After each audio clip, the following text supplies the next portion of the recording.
नमस्कार सभी को। आज हम शब्द शक्ति का जो दूसरा भेद है लक्षणा शब्द शक्ति, इस पर चर्चा करेंगे। अभिधा शब्द शक्ति में हमने पढ़ा था कि इसका जो वाच्यार्थ यानी जो मुख्यार्थ होता है वो लिया जाता है, जबकि जो लक्षणा शब्द शक्ति है इसमें मुख्यार्थ में बाधा उत्पन्न होने से इसके लक्षण या प्रयोजन के आधार पर इसका लक्ष्यार्थ लिया जाता है। जैसे उदाहरण देखते हैं, यहाँ 2 उदाहरण दिए गए हैं। मानव साहसी बच्चा है, ये अभिधा शब्द शक्ति है। इसमें इसका मुख्यार्थ जो है एकदम स्पष्ट है, ये हमारे मन में एकदम पढ़ते ही आ जाता है। जबकि ये दूसरा वाक्य है, इसको देखें, मानव शेर है। अब यहाँ देखें, जो मुख्यार्थ है उसमें बाधा उत्पन्न हो रही है, क्योंकि शेर जो है वो 4 पैरों वाला एक जानवर होता है, तो मानव जानवर कैसे हो सकता है। शेर वीरता का, बहादुरी का परिचायक होता है। यहाँ मानव के लक्षण गुण बताने के लिए उसे शेर की तरह बताया गया है कि वह शेर की तरह साहसी है, निडर है। इसलिए यहाँ लक्ष्यार्थ लिया गया है, यहाँ लक्ष्यार्थ लिया गया है, इसलिए यहाँ पे लक्षणा शब्द शक्ति है।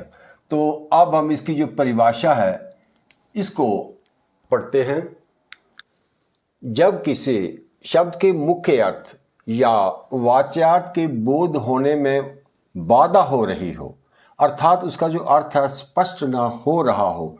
जैसे याद देखें, मानव शेर है, तो सीधा इसका अर्थ स्पष्ट तो नहीं हो रहा है, तब लक्षण या प्रयोजन के आधार पर मुख्य अर्थ से संबंध रखने वाले किसी अन्य अर्थ की कल्पना करनी पड़े, उस पर उसके लिए हमें सोचना पड़े, वहाँ लक्षणा शब्द शक्ति होती है।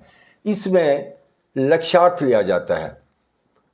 अभिधा में सीधा अर्थ सामने आता है, लक्षणा में ये सीधे तौर पर सामने नहीं आता। लक्षणा शब्द शक्ति में लक्षण या प्रयोजन के आधार पर कल्पना करनी पड़ती है। दूसरे शब्दों में अगर कहें, परिभाषा देखें, जो जिस शब्द शक्ति से मुख्य अर्थ का बोध ना होकर उससे संबंधित किसी अन्य अर्थ का बोध हो, उसे लक्षणा शब्द शक्ति कहते हैं।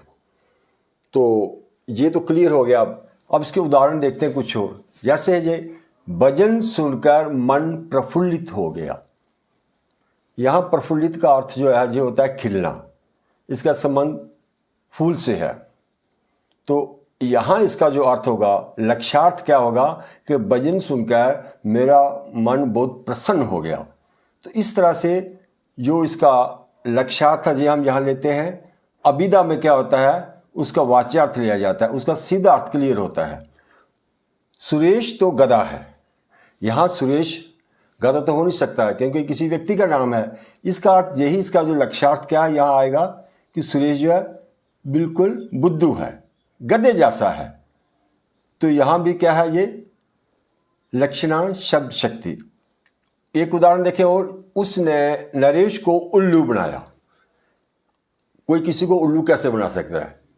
ये वही बात है, यहाँ इसका लक्ष्यार्थ लिया गया है कि उसने उसको उल्लू बनाया, अर्थात उसको बेवकूफ बनाया। यहाँ ये शब्दना या लक्षणा शब्द शक्ति है। आगे, मेरे पेट में चूहे दौड़ रहे हैं। पेट में चूहे दौड़ रहे हैं, ये भी आप समझ सकते हैं कि पेट में चूहे कैसे दौड़ सकते हैं। ये वही बात आ गई कि इसमें भी लक्षणा शब्द शक्ति का उदाहरण है ये कि पेट में चूहे दौड़ रहे हैं, अर्थात बहुत भूख लगी है। यहाँ इसका जो लक्ष्यार्थ है वो लिया जाएगा।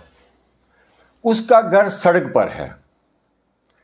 आप ये तो समझिए, किसी का घर बिल्कुल सड़क के बीच में हो और उसके दाएं बाएं गाड़ियाँ चल रही हो, इसका यही होगा, इसका लक्ष्यार्थ ये निकलेगा कि वो बिल्कुल सड़क के पास रहता है, बिल्कुल उसके निकट है। इसी तरह वह गंगावासी है। गंगावासी है, इसका लक्ष्यार्थ होगा वह गंगा के निकट रहता है, बिल्कुल गंगा के पास रहता है। ये कुछ उदाहरण हैं लक्षणा शब्द शक्ति के। तो जो सभी मुहावरे, लोकोक्तियाँ जो हैं, ये भी सभी लक्षणा शब्द शक्ति के उदाहरण होते हैं। इन सभी में लक्ष्यार्थ लिया जाता है। जैसे चिड़िया चुग गई खेत, अब पछताए क्या हो जब चिड़िया चुग गई खेत, या अध जल गगरी छलकत जाए, वह अपने माता पिता की आंखों का तारा है। ये सारे उदाहरण जो हैं ये लक्षणा शब्द शक्ति के हैं। इनमें लक्ष्यार्थ लिया जाता है। तो आज की वीडियो में इतना ही। अब अगली वीडियो में हम इसका जो तीसरा भेद है व्यंजना शब्द शक्ति, उस पर चर्चा करेंगे। आशा है ये विषय आपको स्पष्ट हो गया होगा। धन्यवाद।